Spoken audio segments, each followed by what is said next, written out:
दोस्तों, उमर खालिद और शर्जील इमाम को जमानत नहीं मिली। गुलफिशा फातिमा, मीरान हैदर, सिफाउर रहमान, सलीम खान और शादाब अहमद को जमानत दे दी गई है। सुप्रीम कोर्ट में जस्टिस अरविंद कुमार और जस्टिस एनवी अंजारिया की बेंच ने कहा कि 1 साल बाद उमर खालिद और शर्जील इमाम जमानत के लिए अपील कर सकते हैं या इससे पहले संरक्षित गवाहों से पूछताछ की प्रक्रिया पूरी हो जाती है, तब वैसी स्थिति में पहले भी अपील कर सकते हैं। एक तरह से बेल की याचिका पर 1 साल के लिए रोक लगाई गई है। दोस्तों, संरक्षित गवाह वो गवाह होते हैं जिनसे सामने वाला पक्ष सवाल जवाब नहीं कर सकता। इन गवाहों के बयानों के आधार पर सरकार द्वारा दलील दी गई कि षड्यंत्र रचने के लिए आरोपी मीटिंग किया करते थे। कोर्ट ने कहा कि 1 साल के भीतर इन गवाहों की पूछताछ का काम पूरा हो जाना चाहिए। कोर्ट ने उम्मीद जताई है, लेकिन इस केस में 5 साल से ट्रायल भी शुरू नहीं हुआ, तो क्या पूछताछ 1 साल से पहले पूरी हो जाएगी? फिलहाल तो यही लगता है कि उमर खालिद और शर्जील इमाम को बेल तो नहीं मिली, अगले 1 साल तक मिलने की उम्मीद भी समाप्त हो गई है। ये उमर खालिद के पिता हैं दोस्तों, सैयद कासिम रसूल इलियास। फैसले से पहले बहुत उत्साह में कोर्ट जाते हुए नजर आ रहे हैं। तब इनसे पत्रकारों ने पूछा, कोई उम्मीद है? तो उन्होंने जवाब में कहा, बेहतर फैसला आएगा। सर, कुछ कहना चाहेंगे? अगर नहीं सर, थोड़ा सा भी अगर पॉजिटिव निगेटिव कुछ भी अगर बोलना चाहें कुछ। जजमेंट है। अच्छा। मगर दोस्तों, फैसला क्या आया? फैसला सही नहीं आया। उमर खालिद की जमानत खारिज हो गई। फैसले के बाद उसी पिता का हौसला टूटा हुआ लगने लगा। कहते रहे बहुत अनफॉर्चुनेट्स हैं। उस हिस्से का वीडियो हमारे पास मौजूद नहीं है दोस्तों। उमर खालिद को जमानत नहीं मिली। उमर खालिद के साथी बने जोशना ने फैसले के बाद उमर के साथ अपनी बातचीत को ट्वीट किया है। दोस्तों, उमर ने कहा है, मैं बाकियों के लिए वाकई बहुत खुश हूं जिन्हें बेल मिली है। अब दोस्तों, मनोज जोशना ने कहा कि मैं कल मुलाकात में मिलने आऊंगी। तब उमर ने कहा, गुड, आ जाना, अब यही जिंदगी है। अदालत ने कहा कि शर्जील इमाम और उमर को जितनी देर जेल में रखा गया है वह संवैधानिक सीमा को क्रॉस नहीं कर सकता। एक ही केस में 5 लोगों को 5 साल बाद जमानत मिली है। और दोस्तों, उमर खालिद और शर्जील इमाम को उसी केस में नहीं दी गई बेल। लंबे समय तक कानून के जानकार इस फैसले का विश्लेषण करते रहेंगे कि आखिर 5 को जमानत मिली और 2 को क्यों नहीं मिली। दोस्तों, गुलफिशा, सिफाउर रहमान, मीरान हैदर, सलीम खान और शादाब खान भी तकरीबन उसी समय से गिरफ्तार किए गए थे जिस समय से उमर और शर्जील इमाम को जेल में डाले गए हैं। दोस्तों, सुप्रीम कोर्ट ने कहा कि हम सभी आरोपियों को एक समान नहीं देख सकते हैं, सबके केस अलग अलग देखे जाएंगे। तब फिर ये सवाल कहां और किसके सामने पूछा जाए कि जिन 5 को आज जमानत मिली है उन्हें पहले ही क्यों नहीं मिल गई?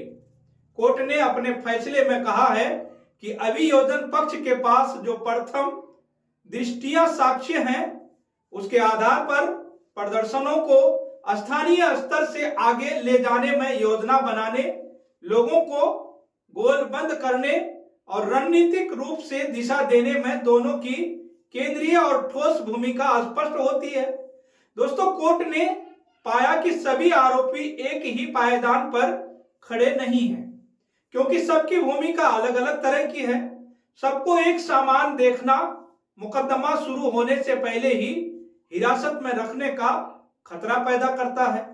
दोस्तों, उमर खालिद और शर्जील इमाम बाकी आरोपियों से अलग पायदान पर नजर आते हैं। ये कोर्ट के फैसले हैं और टिप्पणियों का शब्द सा अनुवाद नहीं है। हिंदी में समझकर अपने तरीके से लिखना पड़ता है। कानूनी अंग्रेजी के कारण भावार्थ का भी सहारा लेना पड़ता है। आगे भी लेंगे।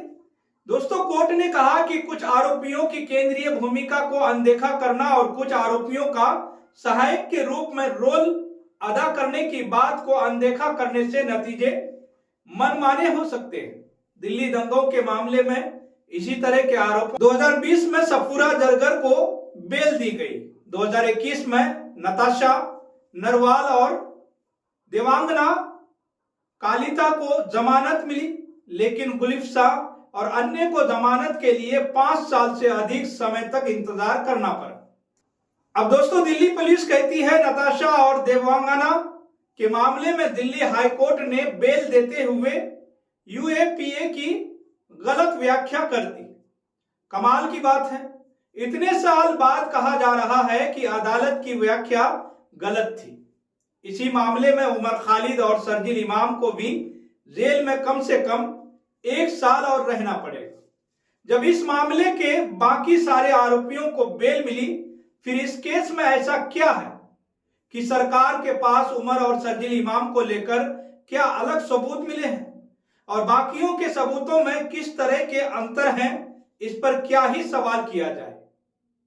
अगर आपका हौसला टूटता है तो आप प्लीज राम रहीम का दीदार जरूर करें, आपको अच्छा लगेगा।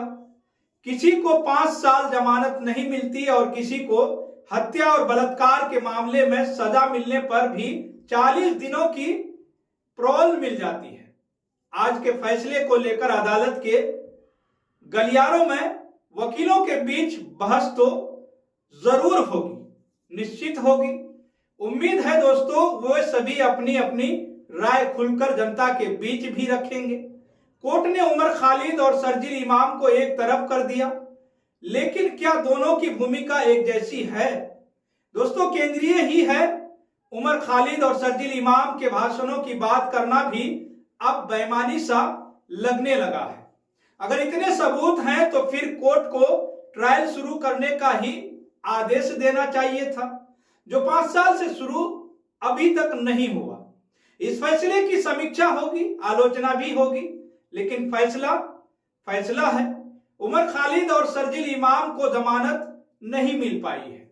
इसका मतलब ये नहीं है कि गुलिफ्सा, फातिमा, मीरान हैदर, सिफाउर रहमान, सलीम खान और शादाब अहमद को जमानत मिली है।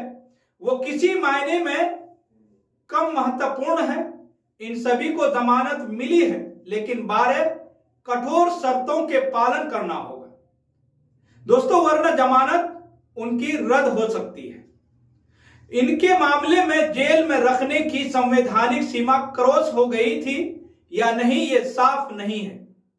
सफाउर रहमान का परिवार भी यातनाओं से गुजर रहा है। इन सभी की कहानी उस तरह से सामने कम आई जिस तरह से उमर खालिद की आती रही। कुछ का कहना है कि उमर खालिद के मामले में न्यूयॉर्क के मेयर ममदानी और अमेरिका के सेनेटर का पत्र लिखना भी उल्टा असर कर गया। दोस्तों, सोशल मीडिया में क्या चल रहा है उसका असर उसके फैसलों पर नहीं पड़ता, ना ही उसे देखकर फैसला दिया जाता है। गुलफिसा, मीरान और सिफाउर रहमान को लेकर बहुत कम कैंपेन हुए, लेकिन इनकी चुप्पी के बाद भी 5 साल तक जमानत का इंतजार करना पड़ा। इनके परिवारों को राहत नहीं मिली, अब जाकर मिली है। जिस तकलीफ से ये सभी लोग गुजरे हैं उसमें और उमर खालिद और शर्जील इमाम के परिवारों की तकलीफों में कोई अंतर नहीं है।